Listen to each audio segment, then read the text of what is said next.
empathy is like,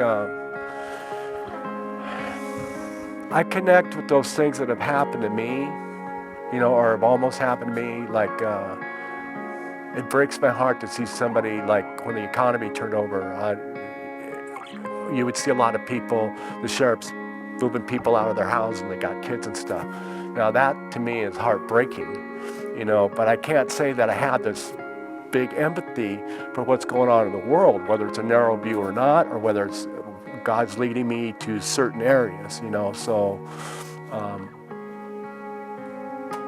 empathy, absolutely. But again, that's something that's God-given. You know, I don't have it in myself. You know, I'm worried about me. Unfortunately, it would be nice. I'd like to tell you, like, what a wonderful, empathetic person I am, but that wouldn't be true. What God puts on my heart is a wonderful thing.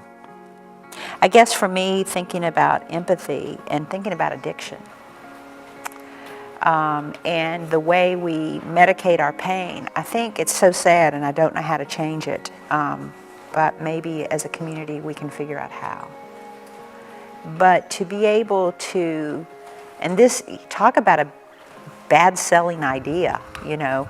I don't think this would ever make it on one of those TV shows you go on to try to get something trademarked, but to really talk about the gift of suffering and to try to convince someone seems ridiculous, that to stay with our suffering and move through it is the only way to real life and to real capacity and empathy in a world that teaches us that we shouldn't feel bad, that we should be happy, that we shouldn't have pain, and gives us all these beautiful resources for self-medication, some of which are completely legal and totally endorsed, you know, by whoever endorses such things, achievement, success. Well, they're sustainable.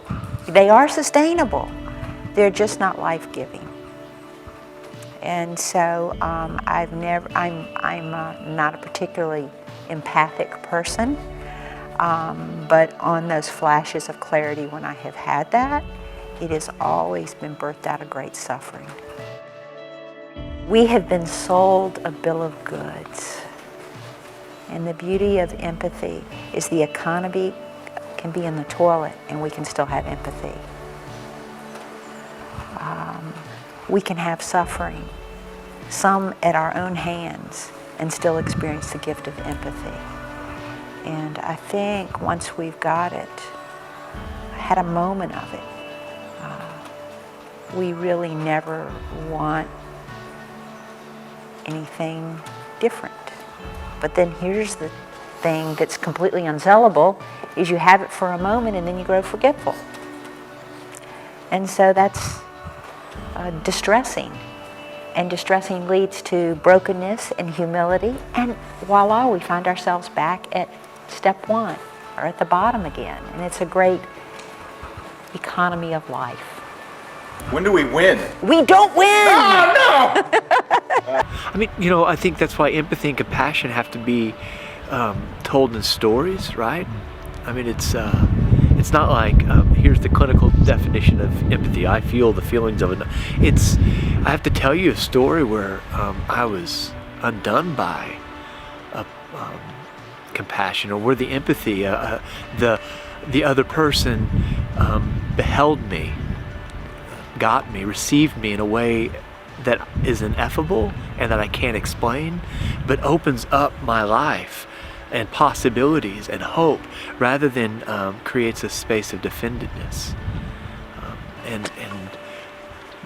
Those are stories that then give definition to whatever compassion and empathy are, right? How do you make a space for people to cry out? Do you have a program for that? Is there like a book you can read? There is no freaking program for this. There is no program for this. But find other hurting people and try hard to stay together. Find your tribe and refuse to leave it when annoyances and heartbreaks and disappointments and bad behaving and different behaving, understanding is lost. Don't leave your tribe. gosh, I mean, don't leave your tribe. Find people who are willing to do the journey with you, even though it's really inconvenient, and even though it would be really possible to keep moving from church to church, group to group, family to family.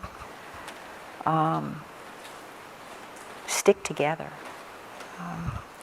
I've been married a lot of years, 30 some years, and it's sort of like that.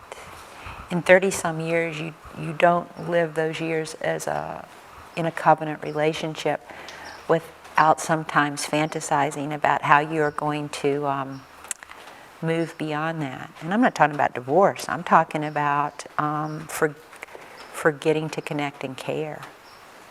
And just find your tribe and choose wisely. How far does love go? How far does love go?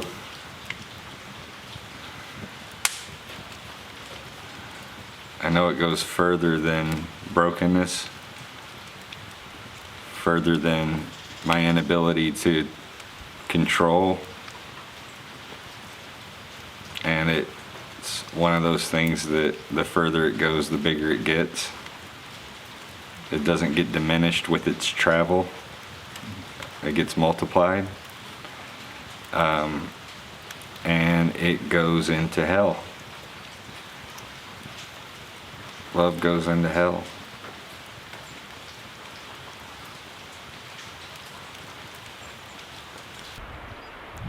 What Jesus talks about love, that we love because we've been first loved, right?